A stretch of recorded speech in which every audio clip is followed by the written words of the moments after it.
विश्वास के बारे में कि एक गांव में एक लड़का रहता था और उनके पिताजी शहर से गधा खरीद के अपने घर ला रहे थे, मतलब अपने गांव ला रहे थे। शहर गए दोनों लोगों ने और गधे खरीद के अपने गांव जब ला रहे थे, रास्ते में गांव में आराम करने वाले ने थोड़ी देर के लिए रुक गए। जब वहां से चलना लगे तो गांव के कुछ लोगों ने सलाह दी कि आप ऐसा क्यों नहीं करते कि आप में से एक आदमी गधे पर बैठकर यात्रा करे और दूसरा पैदल चले। तो पिताजी ने सुरेश से कहा उसके कि बेटा सही बात बोल रहे हैं कि चलो ऐसा ही करते हैं। तो उन्होंने क्या किया कि अपने बेटे को बोला, बेटा ये बात तो ठीक कह रहे हैं, काम कर तू गधे पर बैठ जा, मैं पैदल चलूं।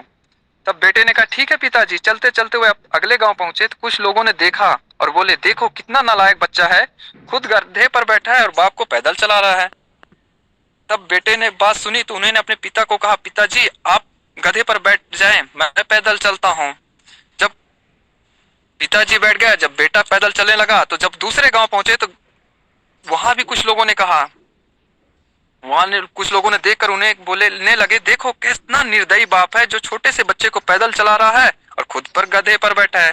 जब पिताजी ने बात सुनी तो उन्होंने बेटे से कहा बेटा तू गधे पर बैठ जा। चलते चलते हुए अगले गांव पहुंचे और कुछ लोगों ने उन्होंने फिर कहा कि देखो देखो कितना निर्बल जानवर पर चढ़े हैं। नहीं मतलब लोगों का कहना था, जब बेटा जब चढ़ा तो बोले बाप कितना निर्दयी है, और जब बेटा चढ़ा तो बाप को बोले। अब जब दोनों लोग चढ़ गए फिर लोगों ने टिप्पणी किया कि कितने निर्दयी लोग हैं जो एक जानवर के ऊपर दो दो लोग चढ़े हैं।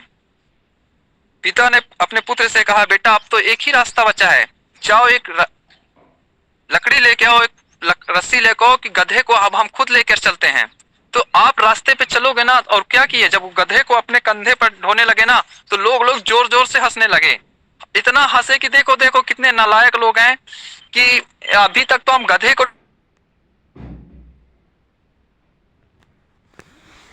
इंसान को ढोते देखे, अब इंसान को देख रहे हैं गाय को ढो रहे हैं। जो इतना सोचा क्यों हंस रहे हैं, क्यों क्या हुआ, उन्होंने गधा ने बिचा और क्या हुआ, उनके पास गधा भी नहीं बचा और वो लोग